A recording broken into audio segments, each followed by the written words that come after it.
বুধবার উত্তর মালদার সাংসদ খগেন মুর্মুর উপস্থিতিতে চাঁচল বিধানসভা কেন্দ্রের বিজেপি প্রার্থী হিসেবে মনোনয়নপত্র জমা দিলেন রতন দাস। এদিন চাঁচল রামলীলা ময়দান থেকে এক বিশাল শোভাযাত্রা শহর পরিক্রমা করে মহকুমা শাসকের দপ্তরে পৌঁছয়। বিপুল কর্মী সমর্থকদের ভিড়ে এই কর্মসূচি কার্যত বিজেপির শক্তি প্রদর্শনে পরিণত হয়েছিল।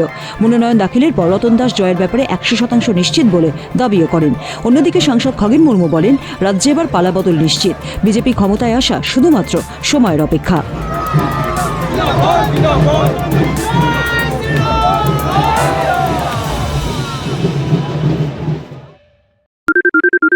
সোনাক্ষী, মশলা কোথায়?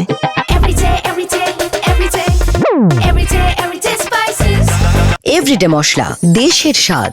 সম্মানীয় আমাদের রতন দাস, যিনি দীর্ঘদিন এই চাঁচল এলাকা আমাদের মালদা জেলার একজন বরিষ্ঠ কর্মী, দীর্ঘদিন তিনি ভারতীয় জনতা পার্টির সেবক হিসেবে কাজ করছেন, মানুষের সেবায় নিয়োজিত আছেন।